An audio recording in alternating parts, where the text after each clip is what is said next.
Hola amigos, bienvenidos al canal de Fricadas Varias. Ya que el canal se llama Fricadas Varias, se llama Fricadas, pero por otro lado se llama Varias. Pues vamos a ver el tema de varias. O sea, de friki tiene poco, pero bueno, un tema que he tenido que ver recientemente y como igual puede ayudar a algún ser humano que no entienda mucho de termos eléctricos de agua, pues le voy a contar todo lo que yo he aprendido en esta bella experiencia. ¿Qué es un termo? Esto es un termo de agua. O sea, para calentar el agua hay básicamente dos posibilidades. Están los calentadores, que es simplemente un aparato que lleva, digamos, como un fuego que calienta una tubería por la que pasa el agua. Es un calentamiento instantáneo, podemos decir. No acumula el agua, sino que el agua está pasando siempre. Bueno, y esos son de gas, ¿vale? Los calentadores son de gas. Y por otro lado están los termos, que como vemos son depósitos, que le entra el agua, en principio el agua fría que viene de la calle, y dentro se calientan con una resistencia eléctrica. Este termo en concreto es un termo de 80 litros, que es lo habitual para 2 o 3 personas. Para menos personas pues hay termos de 50, 30, ya para más personas hay de 100, de 200, en fin, hay muchas posibilidades, ¿no? El agua fría está aquí abajo, el agua entra por aquí, tiene aquí una válvula de sobrepresión antirretorno, que lo que hace que si la presión de arriba para abajo supera los 8 bares, creo que es, esto se levanta y el agua sale por aquí y se va al desagüe. O sea, para que no reviente esto. Esto está siempre en la entrada del termo. Está, como digo, por aquí viene el agua fría y por aquí entra el termo. El agua siempre entra por la parte de abajo.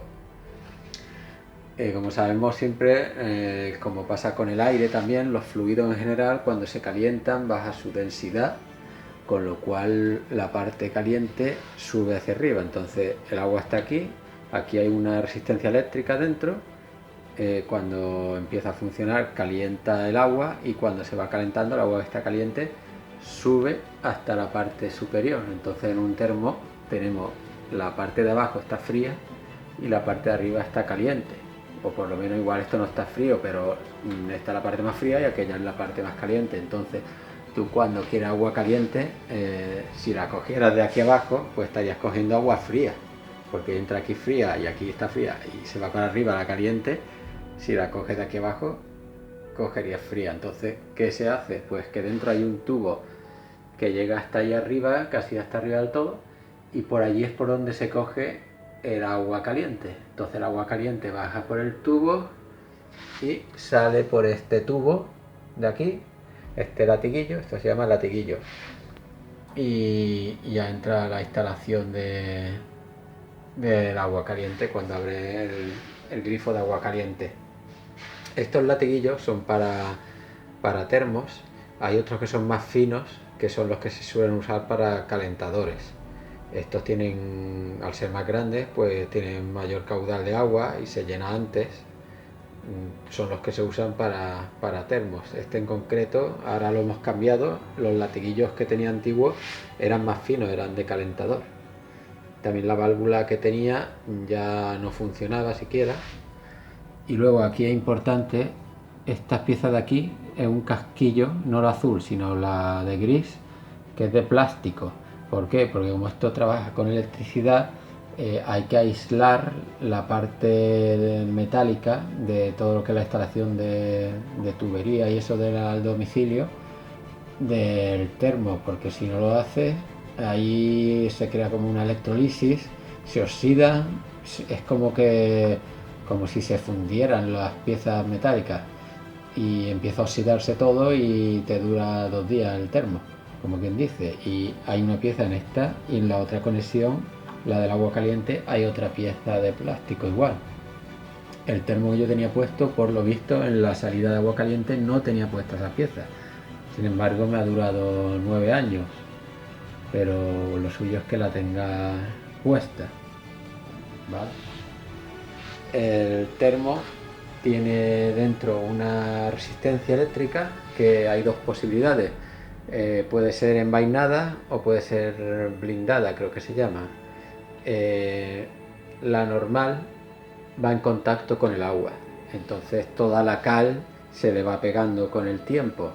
Este en concreto, el que yo tenía, era así. Este trae resistencia envainada, o sea, va cubierta, por lo cual no está en contacto directo con el agua y se supone que dura más. Pero también, al no estar en contacto directo con el agua, le cuesta más calentarla, entonces en teoría consumen más electricidad para calentar lo mismo. O sea, tiene su parte buena y su parte mala. Normalmente, cuanto más caro un termo, más posibilidad hay de que tenga la resistencia envainada. Este aquí tiene dos luces. Este de cuando está conectado. O sea, este tengo ya ahí un botón que entonces enciendo el termo. Que lo encienda no quiere decir que empiece a calentar, porque si el agua está caliente, ¿para qué la va a calentar? Cuando la calienta, la resistencia empieza a calentarse y entonces se enciende esta luz, que quiere decir que la resistencia está encendida.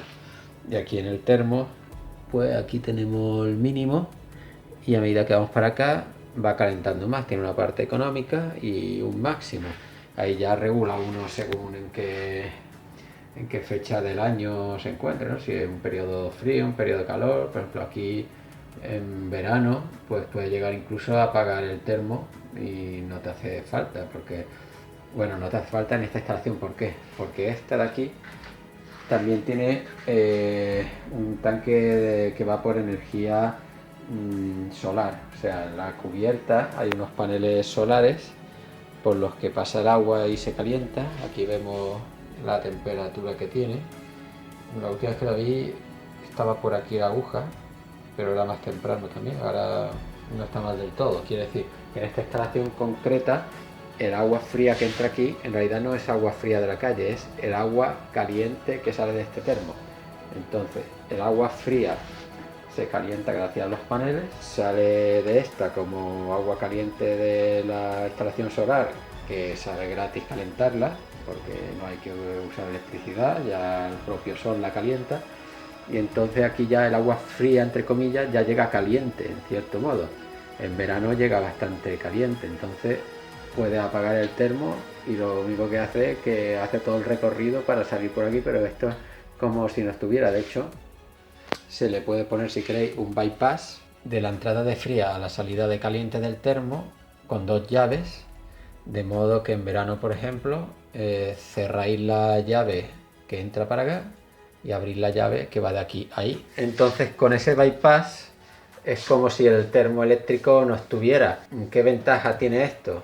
Pues que si el agua viene caliente del termo solar y tiene que atravesar todos estos 80 litros de agua que no hace nada para llegar arriba y salir otra vez de arriba por el tubo que hemos dicho antes y salir por agua caliente, se está enfriando en todo ese trayecto. Entonces, si directamente hace aquí el bypass, te ahorra enfriar un agua que ya has calentado. Luego aquí, como veis, está el enchufe, porque claro, como esto es eléctrico, pues necesita una toma de corriente, tenga su toma de tierra. Otra parte que tiene el termo, que es importante decirlo, es una cosa que se llama el ánodo de sacrificio. ¿Qué es eso? Es una barra de magnesio, normalmente de unos 30 centímetros de largo, que va así en paralelo a la resistencia, llegará por aquí más o menos. ¿Y para qué sirve? Pues como aquí la resistencia crea electricidad, esto hace que se oxide el metal. Entonces no queremos que se oxiden las paredes del depósito, y para eso, ¿qué hacemos? Pues le ponemos algo que es como un fusible. Queremos que se oxide otra cosa, entonces le ponemos un ánodo de magnesio, que es un metal más débil que las paredes del propio depósito, y entonces lo que se va corroyendo, se va comiendo, digamos, es ese ánodo de magnesio. ¿Qué pasa? Que ese ánodo a lo mejor dura 2 o 3 años, con suerte. Lo hay más largos y más cortos también. Normalmente para termos más caros suele ser más largo. Como no lo mantengamos bien, no lo cambiemos a tiempo, cuando ya se ha gastado, pues ya, ¿qué pasa? Que se va comiendo ya la pared del depósito. Yo, por ejemplo, me he enterado de que existe ese ánodo cuando ya se me ha roto, porque empezó a echarme agua por arriba y por abajo, porque ya se había corroído la pared. Entonces me enteré de que existía ese ánodo de magnesio. Aún así me ha durado 9 años el termo, pero te puede durar menos. Se supone que hay que cambiar ese ánodo cada 2 o 3 años. Problema, que esto lo hacen a mala leche para que no puedas cambiarlo una persona normal y corriente. Porque, por ejemplo, aquí para quitar el ánodo habría que quitar, para empezar hay que vaciar el termo, que eso tiene su misterio. Luego hay que abrir toda esta pieza, quitarla. Ahí está la resistencia, el ánodo, toda la electrónica, y ahora ya tiene acceso al ánodo, pero para hacer todo eso, como comprenderéis, no es tarea fácil. De hecho, yo le pregunté incluso al fontanero que me puso este termo y le dije, bueno, ¿y esto merece la pena? Porque si le pagas a un profesional para que te lo haga, ¿qué le va a pagar? 2 o 3 veces en la vida del termo, ¿cuánto te cobra? ¿60 euros el hombre por venir?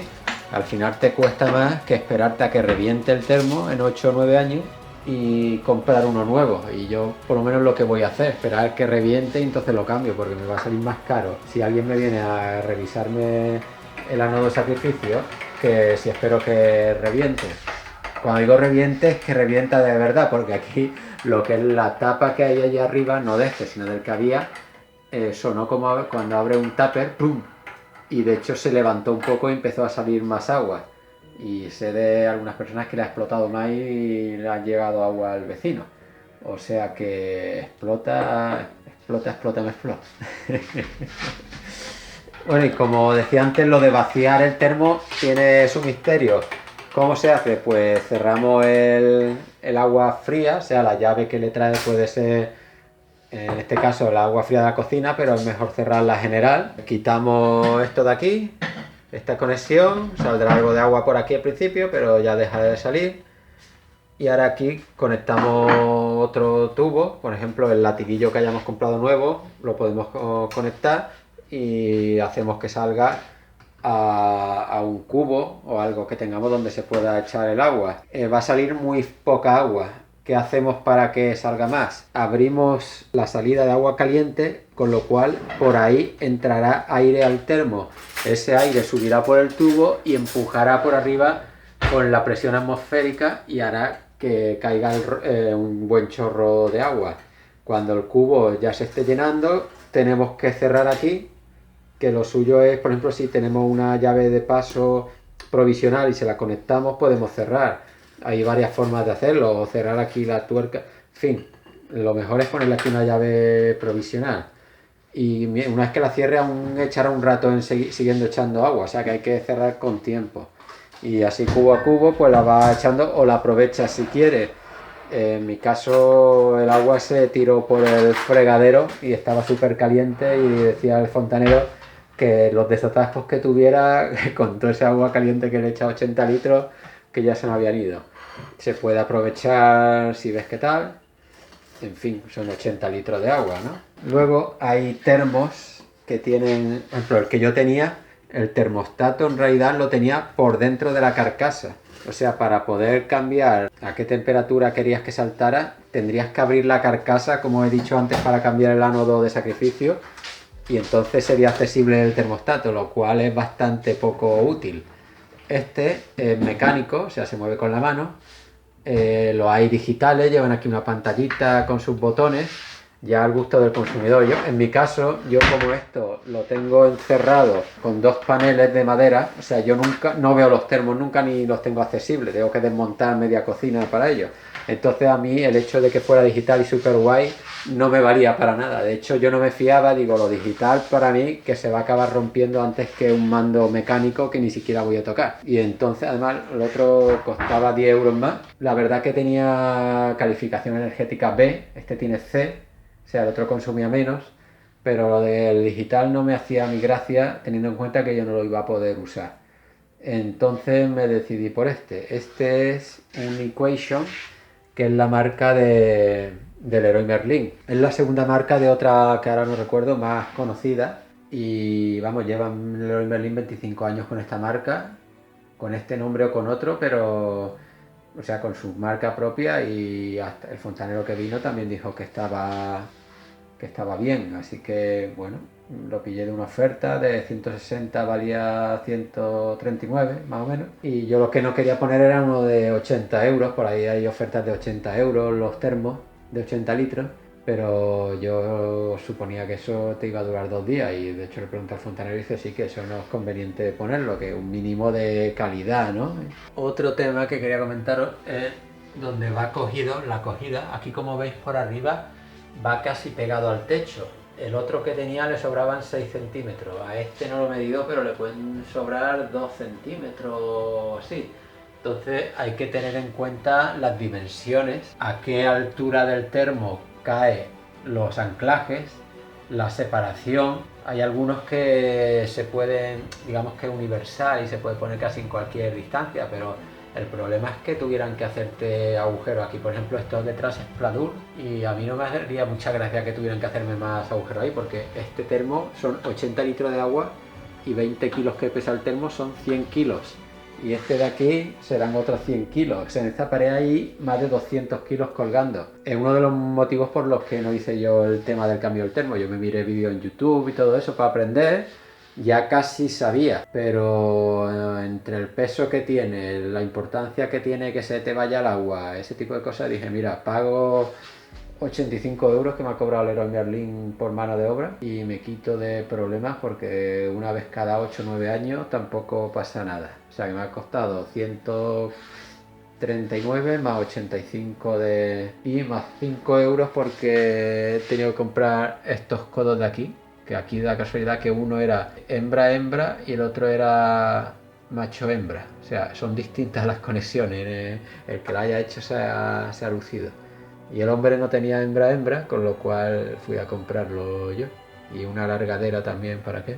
Luego estos de aquí son llaves de paso también, pasa que no son para darle con la mano, hay que darle con una herramienta.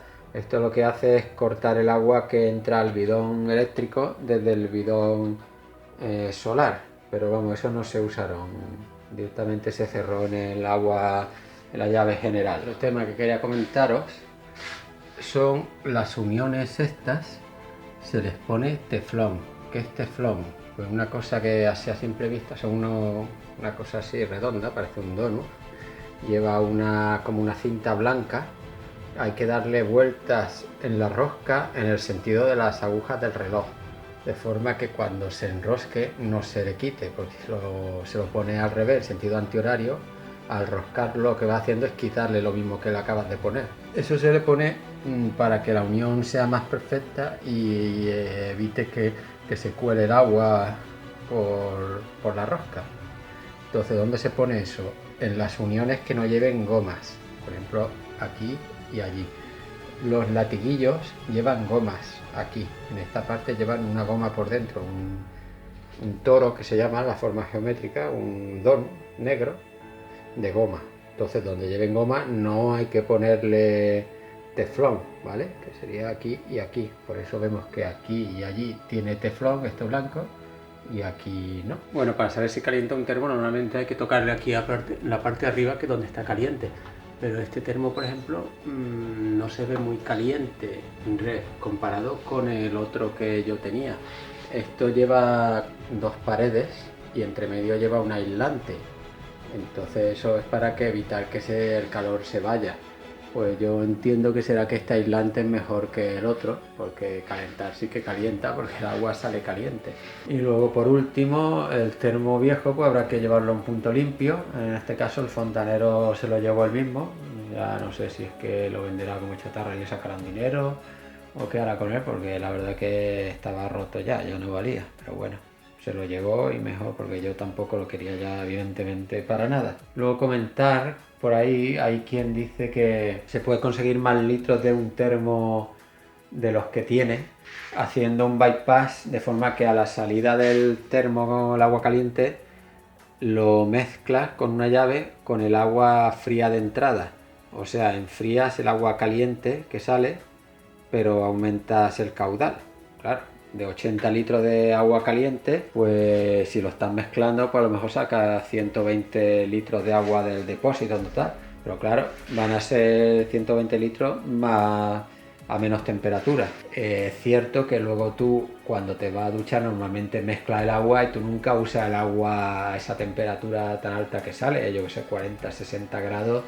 Tú como mucho igual te echas, no sé, 30 grados, con 40 ya es bastante, ¿no? Creo yo. Entonces es una forma de, si el termo se te queda pequeño ya en volumen porque has tenido hijos o ha cambiado algo, si no quieres cambiar el termo o no te cabe uno más grande, una forma de sacarle más rendimiento volumétrico, pues es hacerle un bypass y mezclarla con fría. Pero ya digo, te va a salir más fría de partida. Este es un termo vertical, hay los mismos que son horizontales, pero en ese caso la estratificación de temperatura es peor. En este caso, como tiene mayor longitud, a este tiene unos 80 centímetros de altura, tiene mucha longitud donde separar el agua fría de la caliente, o sea, toda la que hay arriba es caliente y la fría está separada abajo. Si lo pone horizontal, pues a lo mejor la distancia son 40 centímetros, entonces el agua fría va a estar más cerca del agua caliente, la estratificación va a ser peor, como digo. Hay termos que se pueden poner en las dos posiciones y hay termos que están pensados tan solo para una posición. Por ejemplo, este es un termo vertical directamente. Hay termos que son también más planos y, como dije antes, pues tienes que mirar las dimensiones que te quepa. Aquí, por ejemplo, vemos que esto está aquí tocando, tampoco hay problema, pero yo he visto termos que el mío medía casi 80 centímetros y yo he visto termos que medía 90, pues ya son 10 centímetros, pero si además el enganche aquí resulta que por arriba tiene menos termo que el que yo tenía, menos cantidad de termo, y la tiene para abajo, pues es más para abajo, más 10 centímetros más, pues se me podía quedar pegando. Y ahora, como le pones la salida esta, es un problema. Igual le tienes que poner aquí un codo para poder salir para allá. En fin, que hay que tener en cuenta las dimensiones que tenga. Luego, estos manguitos son de 30 centímetros, ¿vale? Yo compré 50 también porque no sabía, no lo había medido y me sonaba que era más grande, pero bueno, los de 50 los descambiaré ya. Y luego, por último, decir, por ejemplo, en Leroy Merlin, que para el montaje hay que dejárselo todo accesible, o sea, haber desmontado todos los muebles que molesten y todo eso. El hombre desmonta, te monta el otro, pero si tiene que poner cualquier pieza adicional o hacer cualquier cambio, instalación eléctrica, lo que sea, eso no va incluido en esos 85 euros. Bueno, y con esto espero que, no sé, haber podido transmitir lo que he aprendido de termos eléctricos gracias a tener que haber cambiado el mío. Si queréis comentar algo, pues ahí tenéis la zona de comentarios para añadir cosas, para decir cosas que yo haya podido decir mal, porque yo no me dedico a esto ni mucho menos, y ya está. Y como decía, pues este es un vídeo que tiene poco que ver con el resto, pero como el canal se llama Fricadas Varias, pues esto entra dentro de la parte de varias. Y ya está, amigos, nos vemos en el próximo vídeo. Hasta pronto.